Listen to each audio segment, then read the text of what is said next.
In this video, you'll learn about the differences between ceramic and porcelain tile, when you should use them, pricing, and more. That's coming right up. Welcome to Home Buyers School, brought to you by Brookfield Residential. Hi everyone, I'm Carl. Welcome to another Home Buyers School video, a channel where you get the latest strategies, tactics, and tips from home buying experts. And remember, if this is your first time on this channel and you want to get the latest strategies from the experts, hit the subscription button below, hit the little notification bell so you don't miss anything. So today I'm joined by Rebecca Hotchkiss, interior designer with Brookfield Residential, and the question we're going to answer is, what is the difference between ceramic and porcelain tile? So Rebecca, what is the difference and when would you use one or the other? So there are a few differences. Both of them are probably your most popular tiles you're going to see around the home.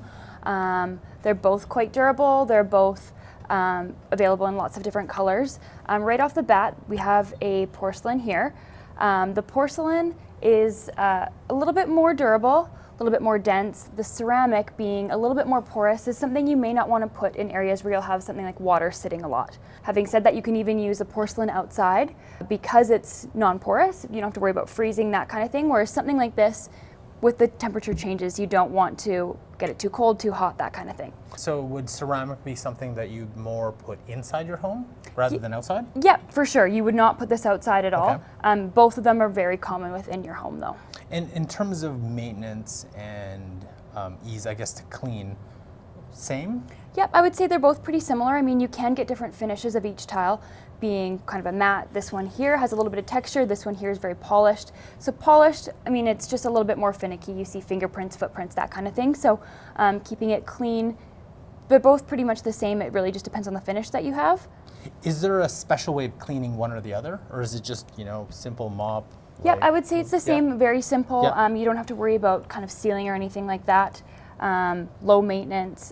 We recommend them for kids, pets, that kind of thing, all over the home. Is it easier to scratch one or the other? Not necessarily. Yeah. I think some of it does boil down to the finish that you have. Okay. So I mean, you would see a scratch a lot more on this sort of polished finish than you would on this. It's not that it's scratching it easier, it's just what you can notice a little bit more. Do you need to, I don't know, reseal it or refinish it? Nope, you don't have to worry about refinishing it. Nope, Okay. it's this is your kind of your final finish that you see, so you don't have to worry about that, especially ones with textures and patterns.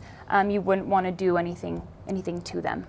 Which is better for, I guess, bathrooms and kitchens? Or could you do both? Or like I said, I mean, if you have water sitting in a shower floor, something like that, you may not want to use something like a ceramic. Okay. You may want to stick more to the porcelain just because of that non-porous aspect. Could you do anything to keep it from scratches? It's just the type of finish, or? Again, the type of finish I think would be your biggest component there. You wouldn't really want to drop something big on either of them. They are a tile.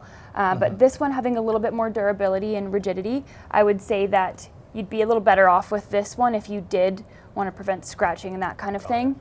How about for walls versus floors? Same kind of? Same thing. I mean, walls, you don't get nearly as much wear and tear as you do on the floor. So sticking with something polished, you can definitely do that on the wall. I wouldn't do that on the floor. But again, both are just fine for either application.